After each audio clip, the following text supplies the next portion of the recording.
திருவாரூர் மாவட்டம் கூத்தாநல்லூரில் திருவாரூர் சட்டமன்ற தொகுதி வேட்பாளர் ஆர் ஜீவானந்தம் மற்றும் நாகை நாடாளுமன்ற தொகுதி வேட்பாளர் தாழை சரவணனை ஆதரித்து முதலமைச்சர் எடப்பாடி பழனிசாமி பிரச்சாரம் மேற்கொண்டு வருகிறார். அதனை நேரலையில் காணலாம். ஒரு போராட்டம் அறிவிச்சுட்டே இருந்தாங்க. இந்தியாவிலேயே அதிக போராட்டம் நடைபெற்ற ஒரு மாநிலம் தமிழ்நாடு தாங்க. அவ்வளவு போராட்டம், 35,000க்கு மேற்பட்ட போராட்டம் வருஷத்துக்கு. இதை பாக்குறதுக்கே நேரம் சரியா போச்சு. வேற எந்த பணியுமே செய்ய முடியாது. அந்த அளவுக்கு இடையூறு பண்ணாங்க ஆட்சிக்கு. அதையும் சமாளிச்சு போராட்டக்காரருக்கு அனுமதி கொடுத்து அந்த போராட்டங்களை அழைத்து பேசி அவரை சமாதானப்படுத்தி முடிந்த அளவுக்கு அவருடைய கோரிக்கை நிறைவேற்றப்பட்டு அதையும் நாங்க செய்யறோம். அங்க மறுக்கல. அதே அனைத்து தர மக்களும், அனைத்து இந்து ஜாதி இந்துக்களா இருந்தாலும் சரி, முஸ்லிம் இஸ்லாமிய பெருமக்களாலும் சரி, கிறிஸ்துவ பெருமக்களாலும் சரி, இன்று வேற எந்த மதமா இருந்தாலும் சரி, எந்த ஜாதியா இருந்தாலும் சரி, அதெல்லாம் அனைத்து இந்திய அண்ணா திராவிட முன்னேற்றங்களும் பொன்மனச்சம்பல் புரட்சி தலைவர் எம்ஜிஆர் காலத்திலும் சரி, புரட்சி தலைவர் அம்மாவுடைய காலத்திலும் சரி, ஜாதி மத ஈன மொழி அப்பாற்பட்ட கட்சி அதிமுக கட்சி. அனைவருக்கும் பாதுகாப்பு கொடுக்கக்கூடிய கட்சி அனைத்து இந்திய அண்ணா திராவிட முன்னேற்ற கட்சி, அனைத்து இந்திய அண்ணா திராவிட முன்னேற்ற கழக அரசு என்பதை நேரத்தில் சுட்டிக்காட்டி, இது நாட்டுடைய பிரச்சனை. ஏன்னா இந்திய நாட்டிலே நம்ம அத்தனை பேரும் வசிக்கிறோம். இந்திய நாட்டிலே நாம் வாழ்கின்ற பொழுது நம்முடைய நாட்டுடைய பாதுகாப்பு முக்கியம், நாட்டுடைய வளர்ச்சி முக்கியம். ஆக அப்படி வளர்ச்சி முக்கியம், பாதுகாப்பு முக்கியம். ஒரு நிலையான ஆட்சி மத்தியில் ஏற்படணும். அப்படி நிலையான ஆட்சி ஏற்பட வாக்களிப்பீர். இரட்டலை சின்னத்திற்கு வெற்றி பெற செய்யுங்கள் சரவணனை. அதே போல இதே புரட்சி தலைவி அம்மா தேர்தலை என்னென்ன அறிக்கை விட்டாங்களோ எல்லாமே நிறைவேற்றிட்டோம். ஆனா திராவிட முன்னேற்ற கழகத்துக்கு கொடுக்கப்பட்ட அறிவிக்கை எதுவுமே தேர்தல் அறிக்கை நிறைவேற்றப்படவே இல்லை. நிலமற்ற விவசாயிக்கு 2 ஏக்கர் நிலம் கொடுப்பாங்க. எப்படி ஏமாற்று வேலை பாருங்க. எங்காச்சும் நிலம் கொடுக்க முடியுமா? நிலமற்ற விவசாயிக்கு 2 ஏக்கர் நிலம் கொடுப்பது சாத்தியமா? நிச்சயம் சாத்தியாகாது. இப்போ அப்படித்தான் தேர்தல் அறிக்கையை பக்கமா விட்டுருக்காங்க. ஏன்னா இப்ப அவங்க எதிர்கட்சி எதை வேணாலும் சொல்லலாம். ஆனா அவங்க யாரும் மக்கள் கேட்பது கிடையாது. ஆனா அதிமுக அப்படி இல்லை, ஆளுகின்ற கட்சி. எதை செய்ய முடியுமோ அதைத்தான் நாங்க தேர்தல் அறிக்கையை வெளியிட முடியும். உண்மையை நாங்க பேசுறோம். மக்களுக்கு எப்படி ஒரு வீட்டுல இன்னைக்கு 1000 ரூபாய் இருந்தா அதுக்கு தகுந்த மாதிரி செலவு பண்ணாதான் அந்த குடும்பம் வாழும். அதே போல ஒரு அரசாங்கம் அப்படித்தான். இன்னைக்கு 1 லட்சம் கோடி அரசாங்கத்துக்கு வருமானம்னா திட்டமிட்டு செயல்படுத்துறதான் அந்த அரசாங்கமா இருக்கும். இல்லைன்னா அரசாங்கத்தில் எந்த திட்டமும் நிறைவேற்றாது. அதாவது இன்னைக்கு மாண்புமிகு புரட்சி தலைவர் அம்மாவுடைய அரசை பொறுத்துக்கு திட்டமிட்டு பணி செய்து எல்லா இலாக்காவும் விருது பெறுகின்றது. இன்னைக்கு மருத்துவத்துறையில விருது பெற்றுக்கிறோம், மத்தியில கல்வித்துறையில விருது பெற்றுக்கிறோம், மின்சாரத்துறையில விருது பெற்றுக்கிறோம், அதே போல போக்குவரத்து துறையில விருதுகளை பெற்றுக்கிறோம், கல்வித்துறையில விருதுகளை பெற்றுக்கிறோம். எல்லா துறை வாரியாக இன்றைக்கு இந்தியாவிலேயே அதிக விருது பெற்ற மாநிலம் தமிழ்நாடு தாங்க. இதோட என்ன நிர்வாகத்திறமை வேணும்?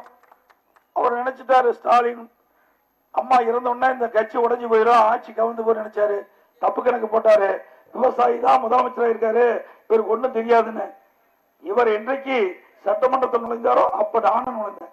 89 தான் அவர் எம்எல்ஏ, நானும் 89 எம்எல்ஏ. 9 முறை ஒரே தொகுதியில் நின்றுக்கிறேன். எம்பியா இருக்கிறேன், எம்எல்ஏவும் இருந்துட்டு இருக்கிறேன்.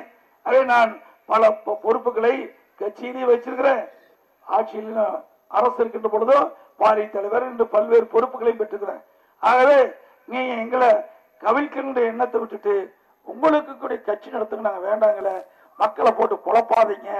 குழப்பி அதுல ஓட்டு கேட்கலாம்னு நினைக்காதீங்க. நிச்சயம் நடக்காது. ஏன்னா நாங்க மக்கள் என்ன எண்ணுறாங்களோ அந்த எண்ணப்படிதான் இந்த அரசு செயல்படும். அது மட்டும் இல்ல, இன்றைக்கு திராவிட முன்னேற்றத்துடைய அராஜகம் இன்றைக்கு அதிகமாகிட்டே போகுது. அழகு நிலையத்தில் புகுந்து பெண்களை அடிக்கிறாங்க, உதைக்கிறாங்க. ஹோட்டல் கடையில் போய் நல்லா சாப்பிடுறாங்க, பில்லு கேட்டா கொடுக்கறதில்ல, அடிக்கிறாங்க.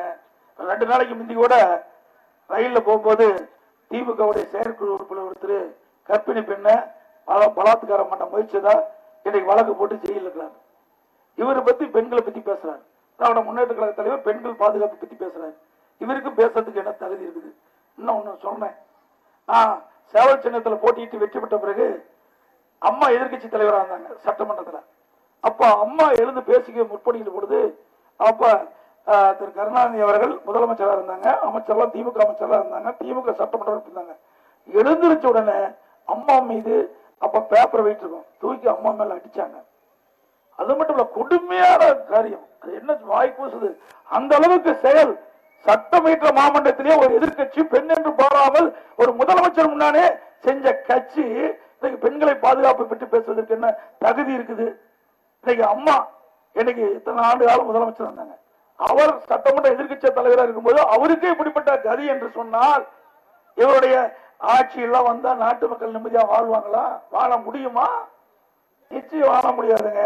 எனக்கு நல்லா தெரியும் என்னென்னலாம் செஞ்சுட்டு இருக்காங்க. அத்தனையும் அப்படி பைன் போட்டு வச்சிருக்காங்க. சந்தர்ப்பம் கிடைக்கும் போது எல்லாம் ஓபன் பண்ண போறோம். என்னமோ நினைச்சிட்டு இருக்கிறாங்க, ஒண்ணும் தெரியாதுன்னு.